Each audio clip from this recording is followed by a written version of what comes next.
En 1980, Montréal accueillera deux des plus grands boxeurs de l'histoire dans ce qu'on surnommera The Brawl in Montreal.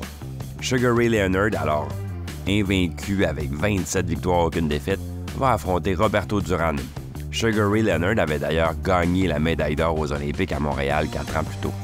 En novembre 1980 aura lieu la revanche, au Superdome de la Nouvelle-Orléans cette fois-ci. Et Leonard a changé sa tactique par rapport au premier combat. Plutôt que de rester au coude à coude avec Duran, il va utiliser sa vitesse et mouvements supérieurs pour déclasser son adversaire et le manœuvrer. Vers la fin du combat, alors qu'il contrôlait parfaitement la situation, Leonard commence à narguer Duran. Dans les dernières secondes du 8e round, Duran tourne le dos à Leonard et quitte le combat en agitant son gant et en disant apparemment à l'arbitre « No masks », ce qui signifie « on arrête » ou « plus jamais » en espagnol. Leonard l'emporte par KO technique et Duran va nier par la suite avoir dit « no mask » qui est devenu une phrase légendaire en boxe. Quoi qu'il en soit, il abandonne le combat et s'en va. Ce qui nous amène à nous poser la question suivante. Est-ce que le consommateur canadien vient de dire « no mask » à la hausse des taux d'intérêt? Bonjour, je m'appelle Pierre-Benoît Gauthier, vice-président adjoint à la stratégie de placement à IG Gestion de patrimoine. Joignez-moi chaque semaine alors qu'on explorera les différentes tendances qui influencent les marchés. C'est la semaine du 20 novembre et encore une fois, les marchés sont en mouvement. L'inflation canadienne a été publiée mardi, s'est établie à 3,1 % sur une année. Donc, à l'exception de la hausse de 2,8 % en juin de cette année, c'est le niveau d'inflation le plus bas depuis 2021, depuis juin 2021. L'inflation a été favorisée par les prix du pétrole qui ont baissé d'un mois sur l'autre pour les raisons qu'on a parlé dans l'épisode de la semaine dernière.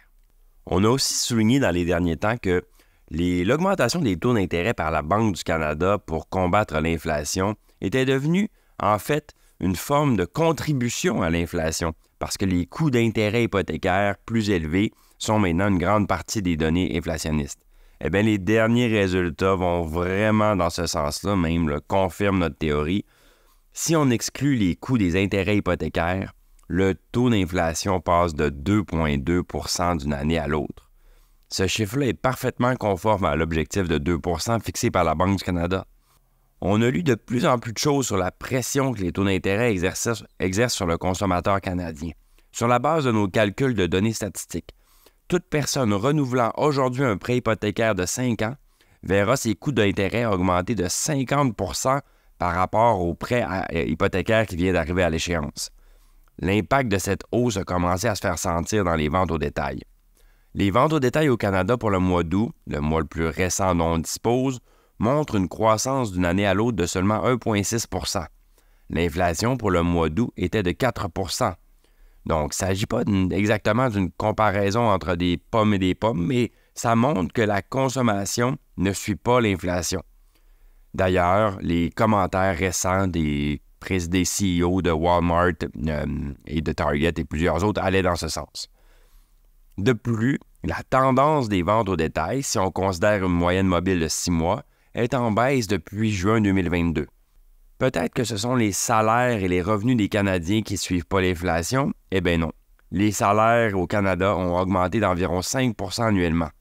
Où va la différence entre la consommation et les salaires? Très probablement vers les versements de paiement d'intérêt. Le consommateur canadien est en train de se retourner et de dire non masse. Nous pensons que la Banque du Canada dispose désormais des données nécessaires pour justifier une pause.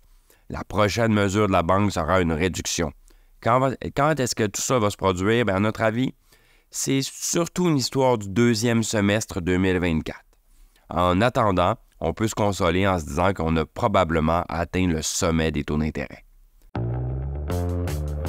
J'espère que cet épisode vous a plu. Si c'est le cas, n'hésitez pas à le partager à vos collègues et amis et on se dit à la semaine prochaine.